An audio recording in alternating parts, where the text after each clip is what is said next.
When I first noticed her, she was standing on the porch of her house with a cup of coffee, watching the early morning light reflect off the dew on the grass.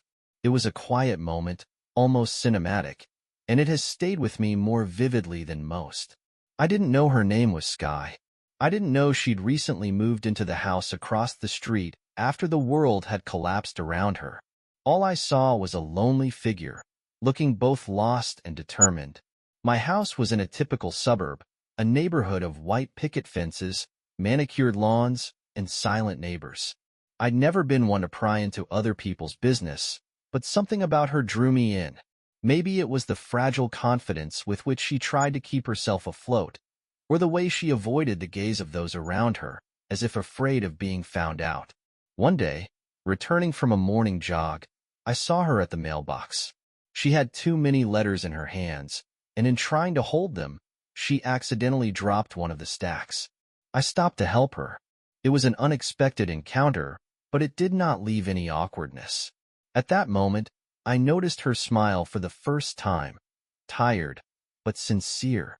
She thanked me, and I felt a strange warmth. From then on, I began to notice her more often. Sometimes, returning home, I would see her gardening. Other days, her light in the window burned late. She was not like the rest of the neighbors. She did not invite anyone to dinner, did not go out to barbecues. Her house, like her, seemed cut off from the usual life of our neighborhood. This is probably what hooked me. Several weeks passed before I allowed myself to take the first step into her life. It was a Saturday, and I figured if we ran into each other again, I'd try to get to know her a little better, maybe offer to help, or just strike up a conversation. But that day surprised me. When I left her house, her car was parked at the curb, the trunk open, and she was holding a cardboard box. It seemed spontaneous. I walked over, offered to help, and to my surprise, she agreed. Together, we carried the boxes into her house, and I noticed how every corner of her new space was filled with things that seemed to belong to another life. Most of the furniture was old, but not shabby, as if they were reminders of something dear that had been left behind. At one point, I saw a photograph on one of the shelves, framed upside down. In that moment, I knew there was more to this than just a divorce. I soon learned that her life up to that point had been far from perfect. She gradually revealed herself through small details. We met a couple more times, sometimes by chance, sometimes on my initiative. I offered to help her with fixing the fence, and then with the gutter that had leaked after the rain. These small services brought us closer. Sky was quiet, almost imperceptible in her manner of communication, but when she talked about how she loved to draw as a child or how her cat, left by her ex-husband, was the only joy in those dark days, I felt that her words were more than just talk. It was an opening of the soul that I could not ignore. One evening, I noticed her sitting on the porch with a glass of wine. I was walking past, but her gaze stopped me. It was a silent call, and I could not ignore it. We spent the evening watching the setting sun, almost without talking. It seemed that the silence between us said more than words. Then I realized that I was finding something in her company that I had long been missing. My wife, Marie, went away on a business trip about 8 months ago. Her job at a large international company required sacrifices, and her constant absences became routine. At some point, I stopped noticing how her absence affected me. We simply began to coexist, two people who once loved each other but were now separated by habit and miles. I didn't blame her for this, just as I couldn't blame myself for the fact that in her absence, I began to feel drawn to another woman. Sky wasn't trying to fill the void in my life. She was just there, like a quiet light illuminating a corner of my soul. I didn't know where this was going, but I couldn't stop. Maybe I just needed to feel needed. Or maybe it was something more, but I was afraid to admit it. As fall came, our neighborhood sank into its familiar atmosphere of orange leaves and cool evening breezes. Sky became a part of my day so naturally that I couldn't imagine a morning without her figure on the porch or an evening without her gaze across the street. But somewhere deep inside, I knew that this story couldn't remain simple, and I felt that soon everything would change. Time moved forward like a slow dance. Autumn days gave way to winter winds, and I found myself on her porch more and more often. Sometimes I brought her coffee or cookies baked in a rare burst of inspiration. She thanked me with a smile that warmed me more than a fireplace on a cold evening. It became a ritual, something that connected us with invisible threads that I had never known in my life before. I watched as her house gradually filled with life. Sky seemed to find the strength to move on, step by step. Light curtains appeared on the windows, paintings adorned the walls, and plants bloomed in the garden, which she lovingly replanted despite the cold.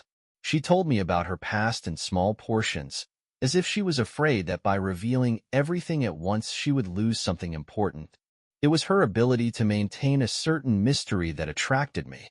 One evening, the snow began to fall so thickly that the streets were instantly covered in a white blanket. I was standing by the window, watching this splendor, when I noticed that her house suddenly went dark. The light disappeared, and I realized that she most likely was left without electricity. A few minutes later, I was standing at her door with a flashlight and a thermos of hot tea. She opened the door, bathed in soft candlelight, and I could smell the vanilla that seemed to permeate her entire home. She invited me inside, and I didn't hesitate. We sat on the living room floor, wrapped in warm blankets, drinking tea. That night, for the first time, I felt like there was more to us than just friendship. Her gaze lingered just a little too long, and my mind wandered where it shouldn't. There was a battle going on inside me. I knew what I was feeling was wrong, but I couldn't stop myself. As time went on, our meetings became more frequent. I found ways to be there, helping her with the shopping, sorting out a clogged sink, or simply offering to join her over a cup of coffee. I loved listening to her talk about how she was planning a trip to a place she'd always dreamed of visiting, or how she wanted to start over with a clean slate. There was a fragile hope in her words that reminded me that there was always room for change in life. One day, when we were working in the garden, she suddenly froze and looked at me as if she wanted to say something but was afraid. That moment pierced me through. I felt her vulnerability, her fear of the future, and, perhaps, of me. She didn't say anything, but there were more words in that look than I had ever heard in my entire life. I didn't know what to do with this new feeling that was growing inside me. It was quiet but insistent, like music that you can't hear but feel with your whole body. Every time I came home, I felt this feeling stretching between us, like an invisible thread that grew stronger with each passing day. My wife, Marie, rarely called. Her messages became rare, dry, as if our lives were reduced to exchanging information. She wrote about projects, about how busy she was, and that she wouldn't be back until spring. I felt increasingly alienated in what had once seemed a perfect marriage. Marie was smart, driven, and I had always been proud of her successes. But now that she was far away, I began to realize how much separated us. Sky, on the other hand, was there. She was real, alive, with all her imperfections, which only brought her closer. We began to spend more time together, ice skating in the local park, baking Christmas cakes, and walking along the snowy streets. All of this became more than just entertainment for me, but something more, a reminder that life can be simple and warm.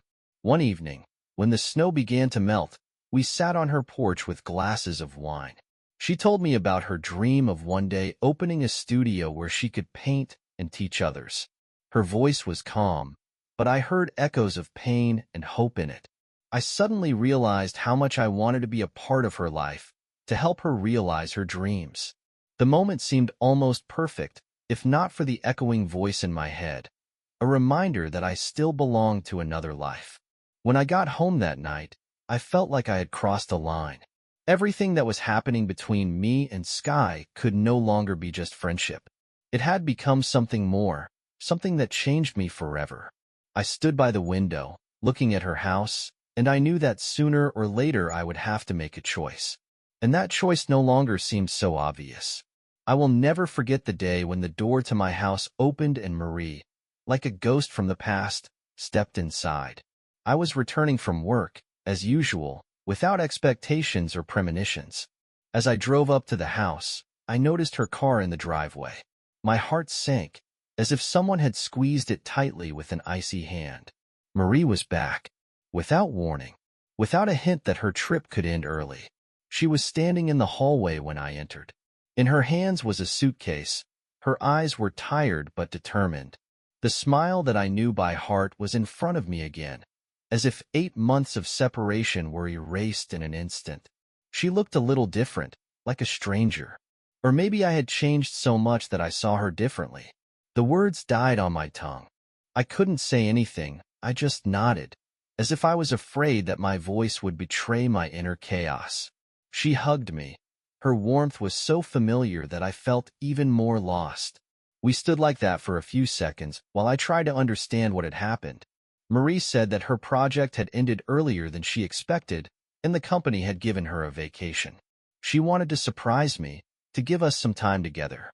I smiled as best I could and said that it was a great surprise, although inside I was screaming. Everything I had built over the past months was crumbling before my eyes. My life, carefully divided into 2 parts, suddenly turned out to be one fragile line, ready to break. During the first days after her return, I tried my best to act as if everything was normal. Marie was happy to be home again, and her joy only increased my feeling of guilt. We cooked dinner together, watched movies, talked about her trip. She told me about the countries she visited, the people she met, and how she missed our home. But I couldn't stop thinking about Sky.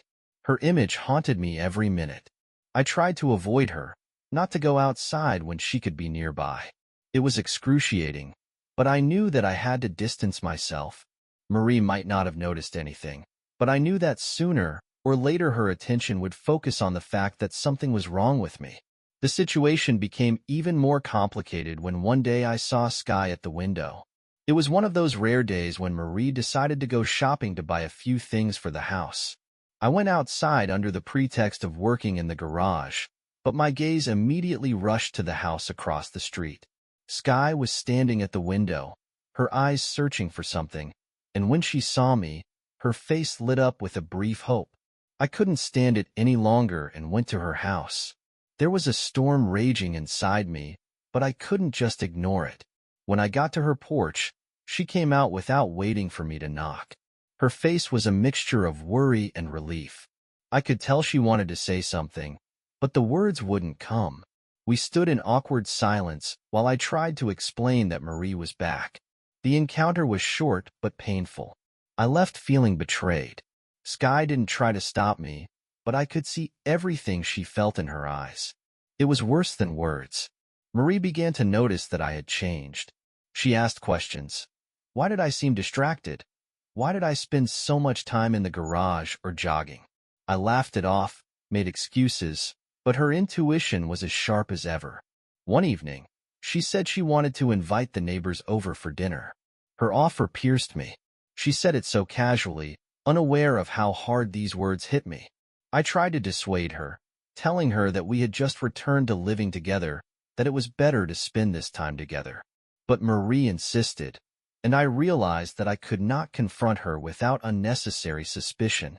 At that moment, I knew that I would have to somehow cope with this dinner, although everything was crumbling inside me. When the day of dinner arrived, I felt like I was on a powder kick.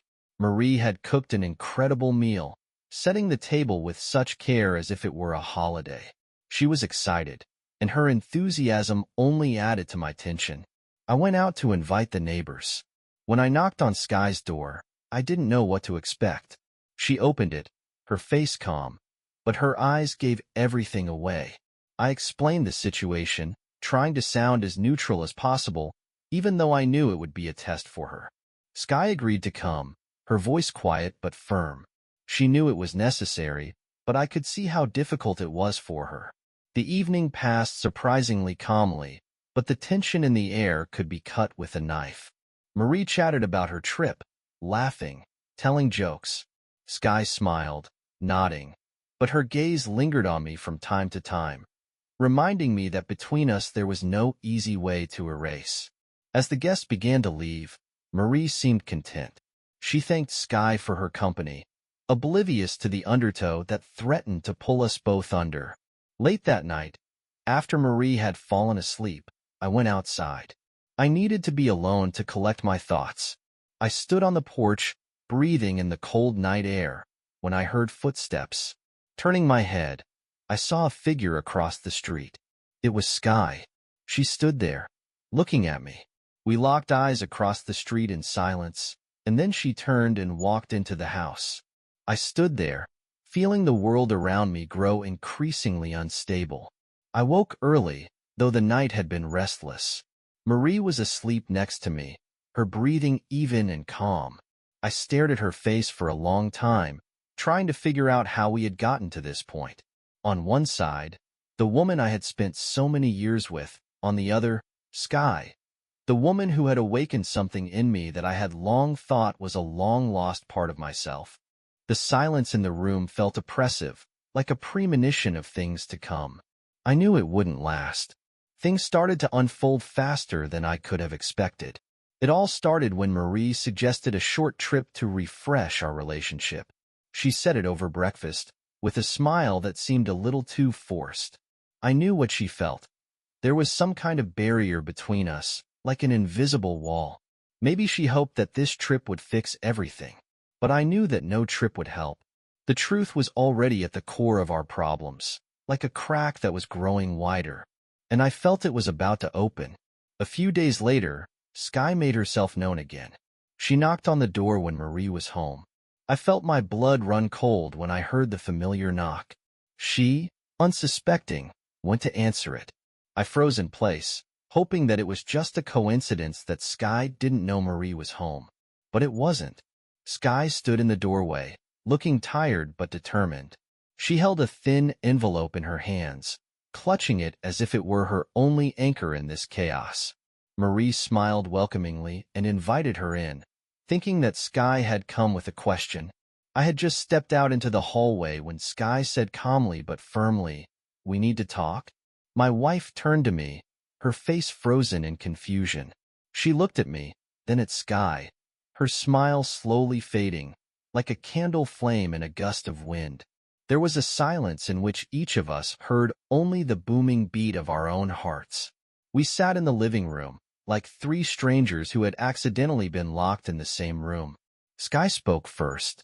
Her voice was even, but there was emotion in it that she was trying to contain. She told me about our connection, how it all began, and where it had led. She didn't try to justify herself, didn't blame me or Marie. She simply stated the facts, as if she were reading a page from a diary. Marie listened in silence, her face gradually turning pale. When Sky got to the most important part, that she was pregnant, Marie couldn't take it anymore. She stood up, her eyes filled with a mixture of anger, pain, and disbelief. She looked at me as if she was seeing me for the first time. "Is it true?" Her voice was shaking, but firm.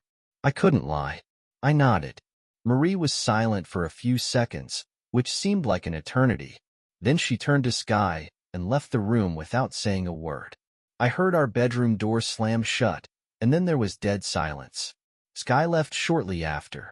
She said she hadn't meant to do it this way, but she couldn't hide the truth any longer. I walked her to the door, not knowing what to say. When she left, I was alone in this empty house, in this empty life that I had destroyed. Marie didn't talk to me for days. She avoided me, made excuses not to stay home. I knew she was struggling with it, trying to figure out what to do next. One evening, I found her sitting in the living room. She was looking out the window, her face tired but determined. She said she couldn't go on like this any longer.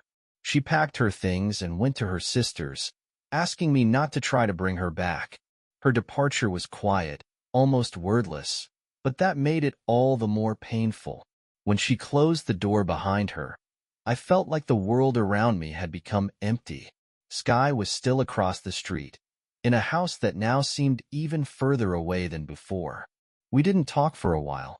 I was trying to figure myself out, to figure out what to do next. My life, which I had once considered stable and predictable, was now full of uncertainty. One day, I decided to go to her. It was a cold evening, with snow just beginning to cover the streets in a thin layer.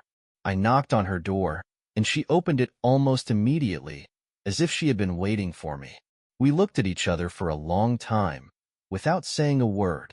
In her eyes, I saw a mixture of pain, hope, and fear. I told her that I was ready to take responsibility for my actions, that I wanted to be there. I didn't know what would happen next, but I knew that I couldn't leave her alone. It was a new path, full of uncertainty, but perhaps it was the only right choice. My life was no longer the same. I had lost a lot, but I had gained something new. Sky made me understand that even after the most difficult decisions, you can find meaning and the strength to continue.